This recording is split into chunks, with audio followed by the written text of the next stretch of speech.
Sortie de la deuxième promotion des étudiants du Centre de formation au métier de l'audiovisuel et du numérique Sifoman Dabarou, Barnabas Orokouman met sur le marché de l'emploi une dizaine de jeunes ambitieux ce samedi 3 juin 2023 à la salle des fêtes de la mairie de Parakou. Monsieur le maire de Parakou, la création de ce centre vise à contribuer à la réduction du nombre galopant de chômeurs d'une part et des diplômés sans emploi d'autre part.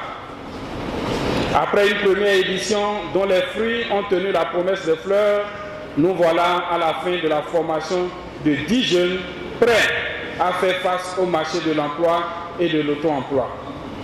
Ils ont été formés aux métiers tels que le graphisme, le cadrage, le montage, l'infographie, la photographie, le développement web, l'initiation au métier du journalisme tel que la presse écrite, la radio, la télévision et les nouveaux médias.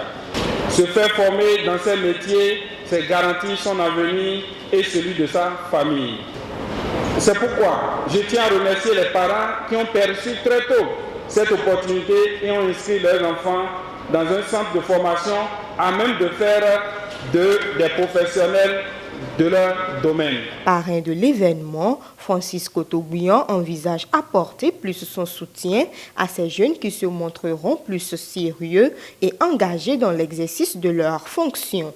Chers récipiendaires, les diplômes que vous venez de recevoir aujourd'hui marquent le début de votre insertion dans la vie active. Je vous exhorte à mettre en application tous les enseignements reçus tout au long de votre formation.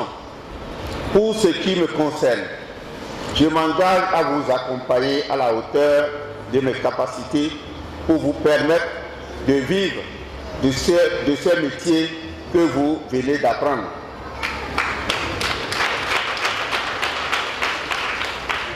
Et pour y arriver, j'attends de vous du sérieux et la soif d'apprendre.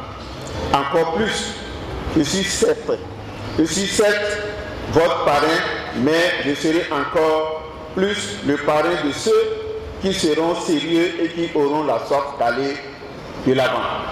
L'ONG GESCODE a récompensé 4 parmi ses étudiants à travers la distribution des matériels de travail pour faciliter leur insertion professionnelle à l'occasion. Il est quand même nécessaire de rappeler à ces nouveaux hommes des médias leur mission et de leur prodiguer par la suite quelques conseils. C'est pas parce qu'on est en journalisme ou bien qu'on est homme de médias qu'il faut dire tout ce qu'on voit, qu'il faut écrire tout ce qu'on entend.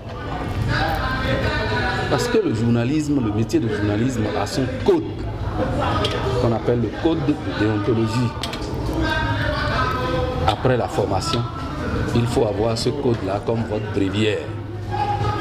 Et à chaque fois, faire recours et voir ce qu'il faut faire, ce qu'il ne faut pas faire. Et lorsqu'on a du doute en ce qu'on veut dire, ou en ce qu'on veut écrire, on s'abstient.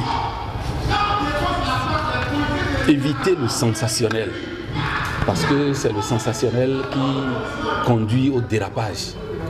Et vous savez, aujourd'hui, facilement, vous pouvez vous retrouver de l'autre côté pour avoir dit ce qu'on ne dit pas.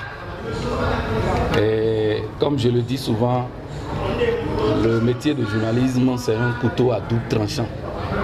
À travers ce métier, vous pouvez vous faire connaître. Connaître positivement comme négativement. Et cela peut même vous nuire toute la vie. Mais ce n'est pas notre souhait. Voilà les quelques conseils que j'ai à donner aux nouveaux journalistes, aux nouveaux hommes de médias qui viennent aujourd'hui d'avoir leur parchemin. Des innovations pour cette sortie de la deuxième promotion. Un deuxième siège du centre a été inauguré après la cérémonie de remise des attestations.